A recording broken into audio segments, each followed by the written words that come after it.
friends. My name is Beth Puma. I'm so excited to be joining you for the fall gathering of the Educator Collaborative.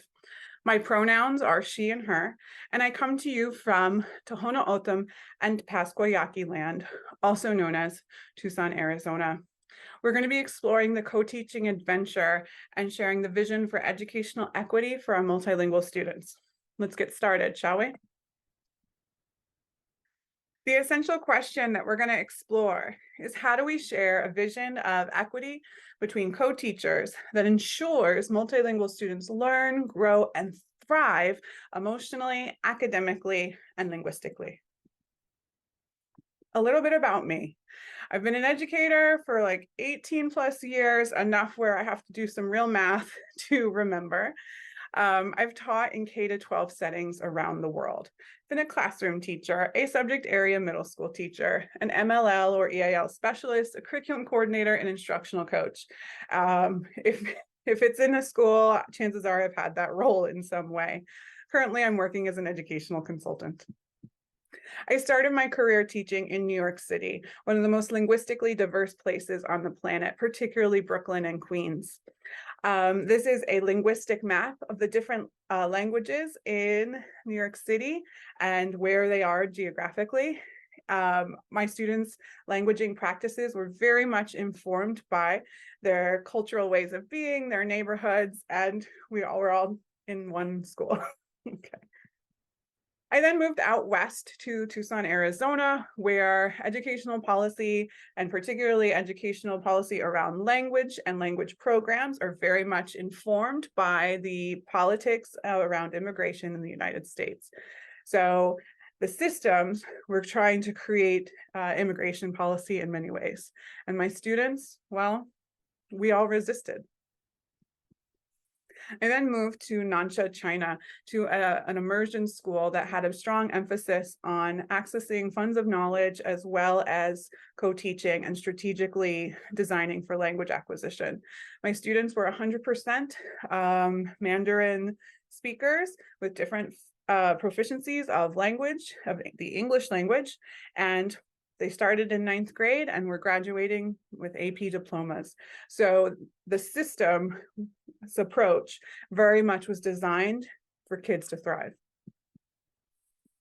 On a more personal level, what brings me to this work? This is my first co-teacher, Steph.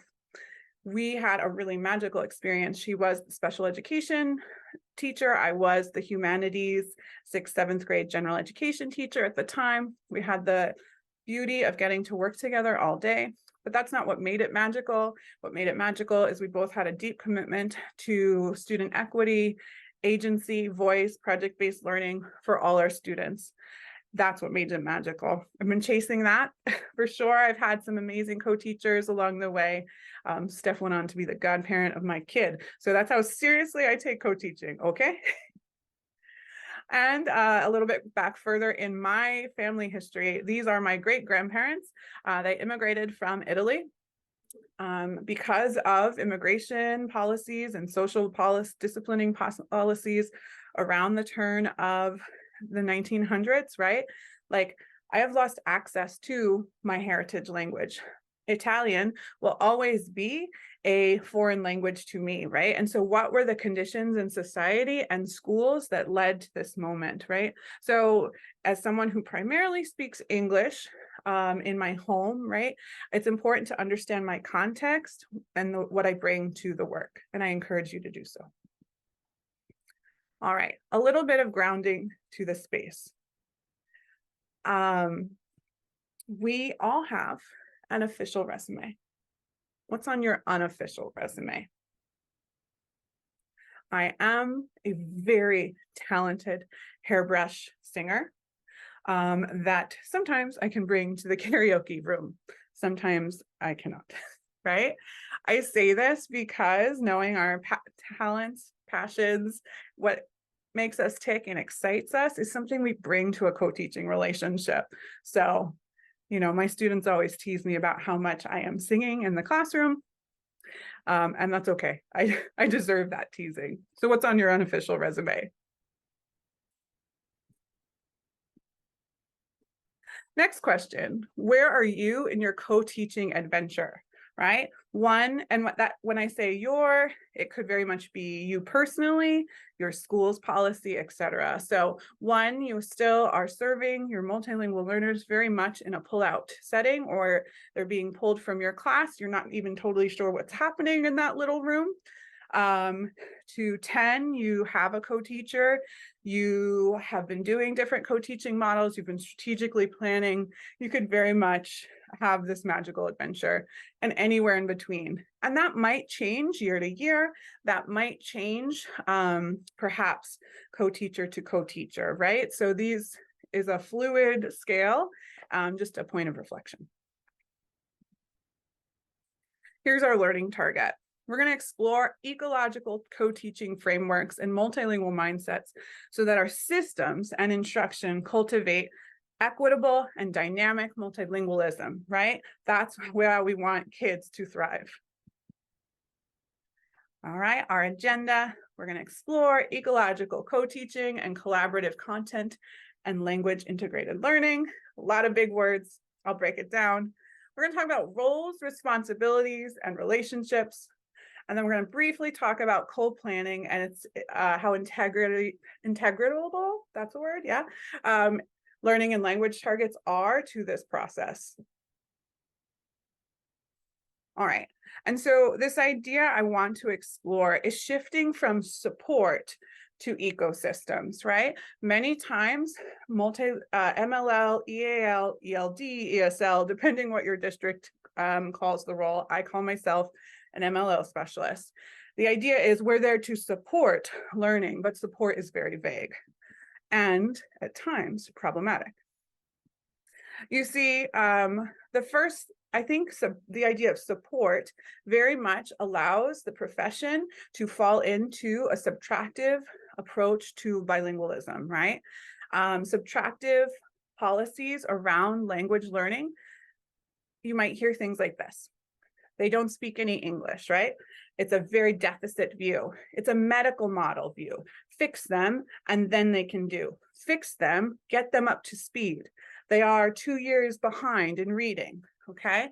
This is a subtractive way of looking at our students' languaging practices, even if they are early in their English proficiency. You know, additive is what I used to think was the goal, right? Where we can leverage language as a resource. Instead of saying they're learning English, they're learning another language, right? We're affirming their identities and what they bring, our students bring to the table. And it can be a very celebratory model. If you would have asked me 6-7 months ago, I would have stopped at this slide, but I'm pushing my learning and I encourage you to do so as well. Because additive multilingualism, the idea that kids don't have to leave their language at the door, is good. But I think I am pushing myself as an educator to create more dynamic spaces, right? Where we're not just celebrating, right? We're really creating a meta-linguistic moment and moments in the classroom where students leverage the beauty in their brain of the different languaging practices we have. And so in a dynamic multilingual model, there's multiple language interactions and other linguistic interrelationships that take place on different scales and spaces among multilingual learners. And this comes from Dr. Garcia and Dr. Y. Okay, I call this an ecological model. Okay, and that's what my co-teaching is trying to serve. Not just support, but an ecosystem where kids' languaging practices are dynamic and we're all growing. Right? And so an ecosystem is interdependent, right? If here is a picture of the Sonoran Desert. This is right outside of Tucson, Arizona. It's the only ecosystem that exists like this in the world. So it's very special to me, right? And so the air, the rain, the soil, it's all interconnected. Invasive species, land use by ranchers, land use by hikers, right? It's all part of an interdependent system. And if we want that system to thrive, we have to consider it from a systematic, holistic point of view. You can't just plug in a couple graphic organizers and call it a day. And so in a classroom, the ecosystem is in the air. it's in our lesson plans, right? And so that idea of interdependence is super important. The support regulates the work to one person, or to one person trying to like plug holes, right? And so if we're shooting for a dynamic multilingual experience for our students, we're shooting for a multilingual ecosystem. And so in schools, what's in this ecosystem? Our mindsets, our approach, and understanding of our students' languaging practices, our systems, how our schedule is set up, what students have access to. We'll talk about that, of course, and our instruction. Of course, this is one of the most impactful, our curriculum and our assessment practices. I'll touch on everything except our assessment practices in this talk. So, language matters when we're talking about our systems and our program mindsets. A lot of times we're talking, we'll hear the word inclusion, but it's kind of a catch-all phrase and we lose some nuance. Notice I'm not saying inclusive, right?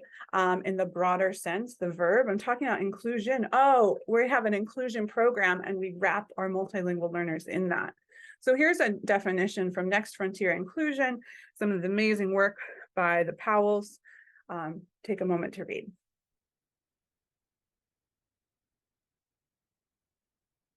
Inclusion programs have systematic approaches to serving the diverse, neurodiverse needs of their community, right? Immersion programs, and this is from my mentor, Dr. Virginia Rojas, an ASCD writer and consultant. Take a read.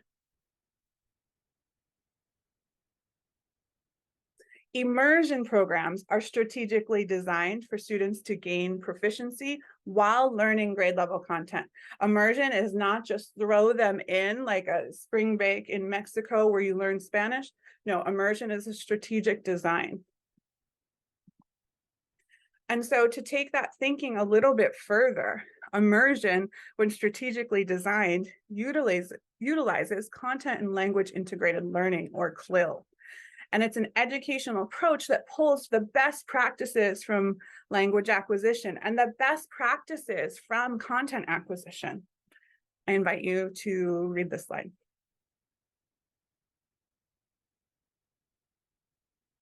The focus is both language and content. When kids have something real to talk about, they're gonna learn the language. When the language is in isolation, it's boring. And so to build off of those ideas, here is my thinking around an ecological co-teaching approach, or a collaborative CLIL, right? It's co-teaching plus content and language integrated learning. We have school ecosystems that inform these decisions.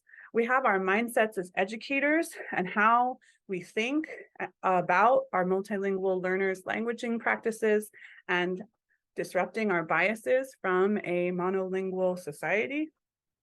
Okay, of course, we have co-planning, co-teaching, and co-assessing. This is a key to co-teaching. Without it, it's not it, okay? And then we're thinking about language learning and language using, okay? Again, if students have authentic purposes to use language, they will, because the brain and the heart want to communicate.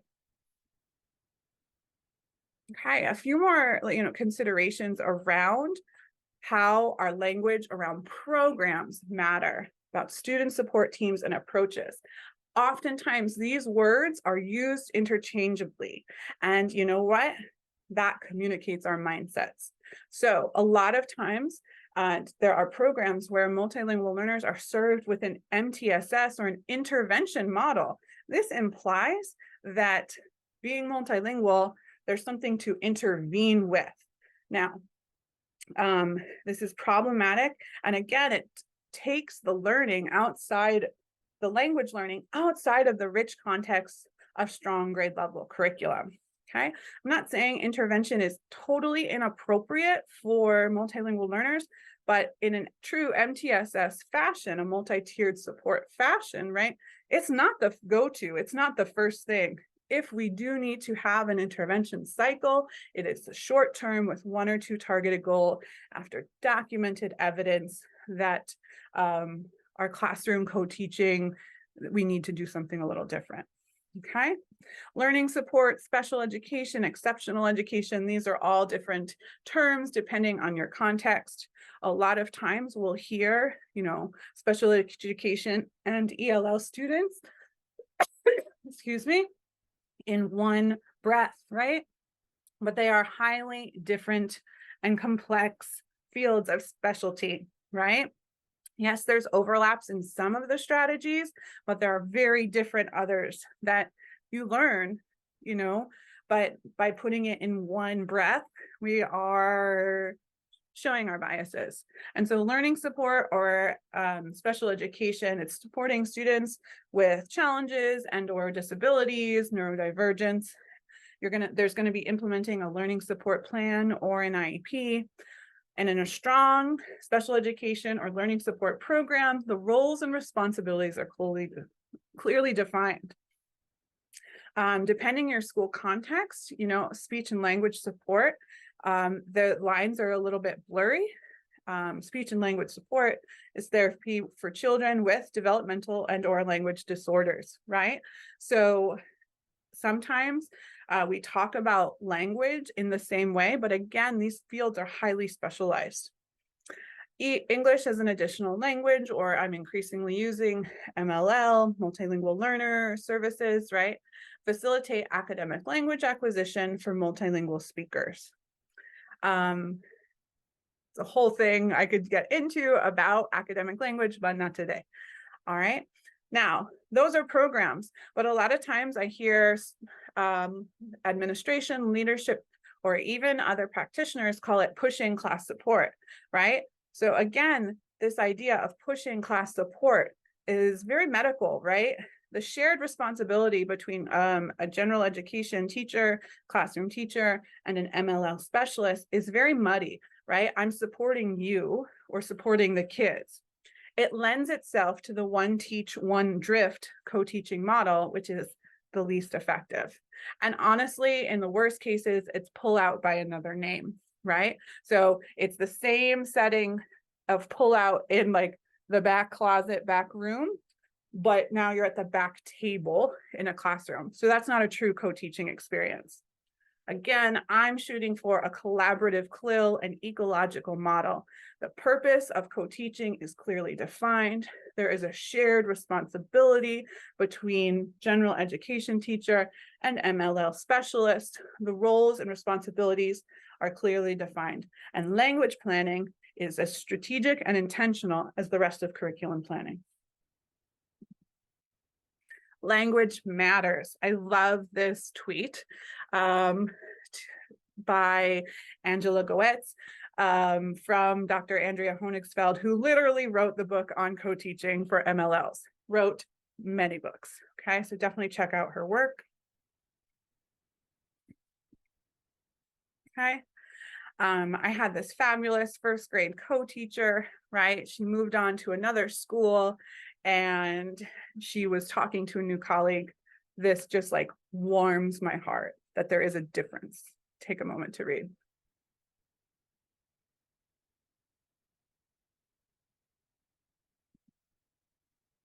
Okay, just one more reading situation. The difference between push-in and co-teaching. These are not interchangeable words. This comes from at Ready, Set, Co-Teach. Definitely worth a follow.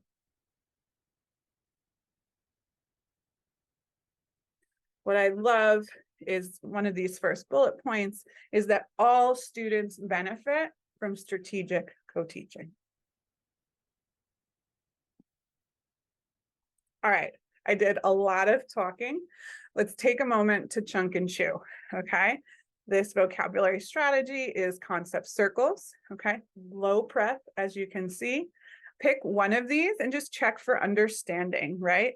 Here are 4 words that I used, both of them, right? Pick a circle.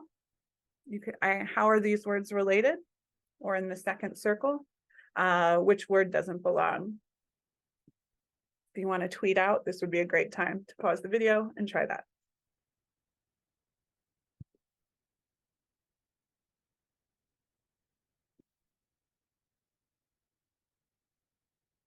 All right, so we talked about shifting our co-teaching from the idea of support to an ecosystem approach. Now that we're like rumbling with those mindsets, let's push in a little bit more to roles, responsibilities, and relationships. This was one of the key turning points to move your work from push-in, from support to strategic collaborative CLIL or an ecosystem approach. Okay, so what are the roles and responsibilities of a co-teaching relationship? First of all, everything's in collaboration. For the content, grade level, classroom teacher, okay, we're going to facilitate learning of grade level content skills. In many ways, I look to my classroom teachers to be the experts of their content, the practitioners of their content. They're going to have a clear understanding of learning targets so that I can have a clear understanding of what language targets will help facilitate that sharing, okay? Generally, they're determining some type of formative assessment, okay? We can absolutely do that in collaboration, but they have a clear idea of where the unit is going that they share with me as an MLL specialist. Now, when I'm not in the classroom, they still do carry the responsibility of explicitly teaching language, to our students. It's not just when we have co-teaching time in our timetable. So then what is the role of the MLL or EAL specialist? We're going to strategically co-plan for academic language acquisition with an understanding of second language acquisition and linguistics and translanguaging theory and all those beautiful things we bring to the conversation. I don't expect a new co-teacher to know that stuff in the same way that I'm not expected to know all this like math that's changed since I was a kid, and that's okay, right? But in conversation, we're going to learn and grow from each other. It's my responsibility as an MLL and EAL specialist to design language targets that provide the language needed to be successful at the grade level degree. That doesn't mean I don't scaffold up, okay? But I'm not going to be teaching about colors and seasons when everyone else is exploring concepts of war or justice or what have you, whatever the content might be. I am going to try to nurture metalinguistic and translanguaging mindsets with all stakeholders, with my students, so they leverage their funds of knowledge, with my co-teacher, with their parents, the idea that it's not just about catching up or learning English, it's about making sense of our multilingual selves. And I am expected to have an extensive instructional toolbox, right? I do count on my grade level teacher to have one as well, and together we can both grow, okay? Both of our responsibilities are to create access within the instruction using a wide variety of strategies. It's not just me providing it, and it's not just the teacher trying their best without my help, right? We're in collaboration. And so all of that is really vulnerable work, right? All of that is tricky, right? How do you have those like intense planning conversations if you don't trust each other? And this is one of the biggest tricky, sticky points that I've seen in my work with co-teaching, right? So relationships, as I say, not all co-teaching is going to be the godmother of your child. You don't have to invite them to your birthday party, but right? We have to both share a real belief that students can do. And so here are some questions that go with the idea of roles, responsibilities, and relationships that help just understand each other. Okay, take a moment to read.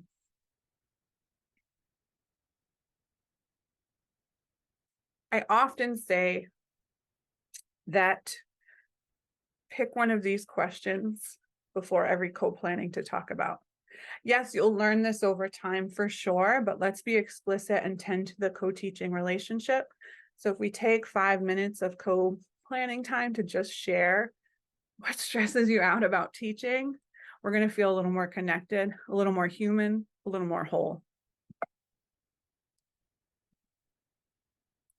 Okay, Relationships are tricky. Adult relationships are tricky. We know collaboration is the key to educational equity and school systems and ecosystem work, right? Takes time. Okay. So in partnership, we build trust. If you forget everything else that I have shared, let's keep kids at the center of any collaborative conversations. Let's use third point communication. It's not, I think we should do, or I think we should do. That tends to lead to tension. It's, let's look at the student work. Okay. Let's look at the plan for next week. Right? We're going to use that third point communication, not I think we should, etc.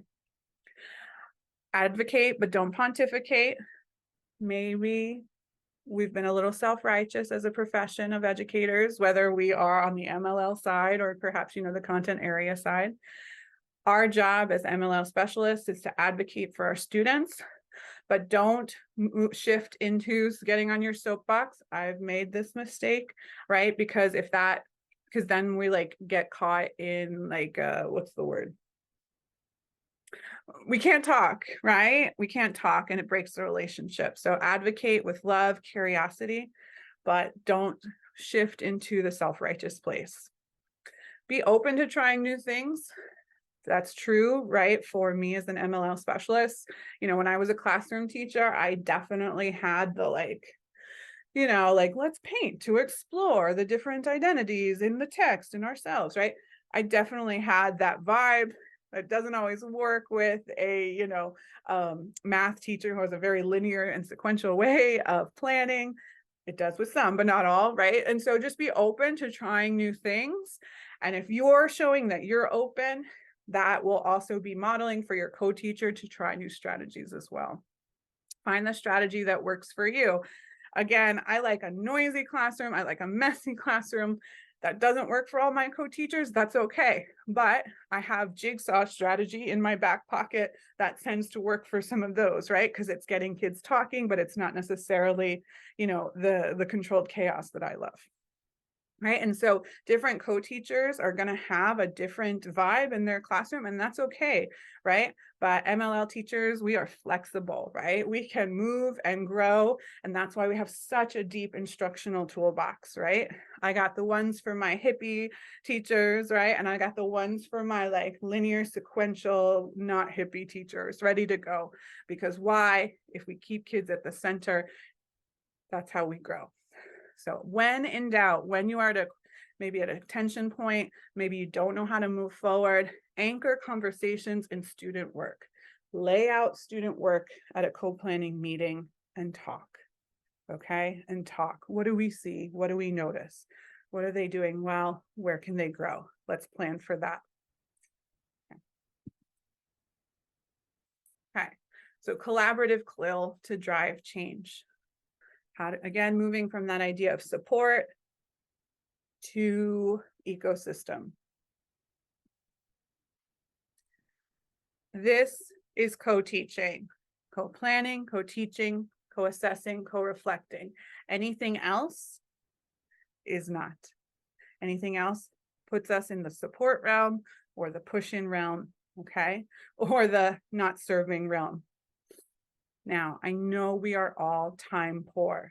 Co-planning is so very important. So if there's not strategic time, okay, if there's not strategic time to plan, I feel you. That is a system problem. That is a system problem. So that's where we advocate for. We advocate to look at timetables. We advocate to look at staffing, okay? That doesn't mean, though, if we don't have it, we can't get it done. What I say is if you are time poor in your timetable, find time to co-planning at first, right? I know this is hard. Find the time to build that relationship. Eventually, that co-planning can shift into a virtual digital space in a Google Doc. I had a co-teacher by the second year, we could text and plan that way. We were both busy moms, okay? But we had invested in lunchtime co-planning until eventually we advocated for systematic in the timetable co-planning. Again, this is messy work. This is the dance of an MLL professional to advocate for our students while also working in the realities of our systems. We can push on the realities, we can push on the systems, and we can still serve our students. Okay, so one of the keys, though, I want you to walk away with from this session is co-planning, right? Identify language needed to be successful to share grade level content. Determine learning and language targets. Co-determine the model and co-determine the instructional strategies. Excuse me. Okay. This is the heart of our co-planning. We could talk more about different, lesson plan templates, not that we have to write down all of our lessons in like formal ways, unless your district makes you, but as a thinking routine, right? What are the elements of a successful co-taught lesson? That's for another day. Just know that these are the key of co-planning if we want to equitably serve our multilingual learners. And all other students, I promise, will benefit from this strategic instructional design. Okay, there's different models of co-teaching, right? There's 6 different models. There's not one way to do this. These sets of co-teaching models, more so one have the responsibility. When we move to these sets of co-teaching models, there's equally shared responsibility. So I always say, what is the need in the classroom? What are the students' needs? What are the content needs, right? And using the co-teaching model that matches that, it's very fluid, right? So one teach, one drift, however, or one teach, one, is often the go-to. And that's minimally effective, friends. That is not a shared sense of responsibility in the co-taught classroom. Now, let's be real. If you miss your co-planning meeting because you had to go pick up your sick kid, that happens. Life happens, right? Okay, the next day or the next week, that session, yes, it might be one teach, one drift. That's okay. I'm not a purist, right? But if the go-to model is always that, we need to stop and think about our co-planning, right? Alternative teaching, parallel teaching, alternative teaching, station teaching really leverage the talents, the skills of both educators and the needs of the students. It serves them to get smaller teacher to student ratio. Team teaching is absolutely delightful when it works, but it's also needs a high amount of planning, right? So it's not always realistic or necessarily helpful to do team teaching all the time. So please know this isn't a continuum of good and bad. One teach, one observe is super important when it's strategic, right? If I'm looking around collecting language sample data, right, to look at to co-assess, then it serves a purpose. If I'm observing them teaching because I don't have anything to do, it doesn't serve a purpose, okay? So just know these are flexible and fluid models. It's not one is better than the other. It's one for the need. Okay. So again, I talked about oftentimes in systems that are not centering equity, we're going to see a lot of co-teaching that is one teach, one drift. Okay. If that is the go-to model, we have to stop and reflect. I'm also going to see a lot of alternative teaching. Okay, the MLL or EAL professional is at the back kidney table and everybody else is getting to do something, right? But we're going to do some phonics work or some like vocab work and nobody else gets to do that. That's super important sometimes. But again, if it's the go-to model, it's simply pull out by another name. Okay, admittedly, here's my bias. These are my 2 favorite, right? I like a fast-paced classroom. I like a project concept inquiry-based classroom. I love station teaching because we can have a language, station where we're doing some language work, whether it's functional grammar or vocabulary to help us in our project, right? And then my content teacher is teaching content, whether that's math, if I'm co-teaching in a math classroom, all that mathing, or if it's, social studies content, what have you, right? So we are working in tandem. And then the third station could be independent work. It could be if your district makes you go on a computer program with the kids for what have you, right? Like it's a dynamic, fast-paced way of teaching. The nice thing is it is high prep, but it's not high planning time, right? In the sense that, hey, I'm going to do this language target at my station. You trust me to do it, to be prepared. I'll be prepared come Monday.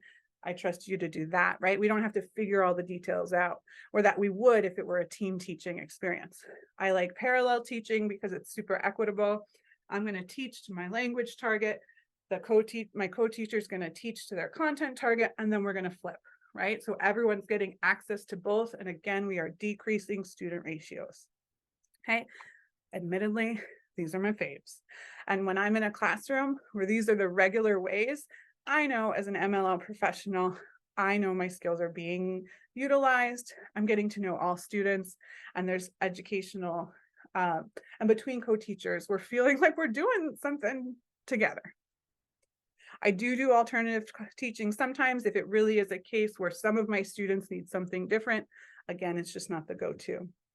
And team teaching really only works for me when I have a really deep relationship with my co-teacher, or we're modeling some type of like language conversation, book talk, etc. Okay. To make these high impact models work, you really need strategic learning and language targets, right? When you are basing your instructional planning, even in an inquiry classroom, on learning and language targets, the roles and responsibilities are real and they come to life. I'm not just sitting next to a student and whispering while they're trying to get them to read this article, right? Or I'm not giving them a simpler article to read and just kind of coaching them through it, right? I am there to talk about discussing an article in a research group, right? And my lesson will help the kids there. And then the content teacher's lesson will help them analyze and do those different things, right? Of course, we've worked together to build scaffolds, but again, with strong learning and language targets, the work comes to life. The roles and responsibilities come to life in the classroom. Okay, and all of this is figured out in co-planning.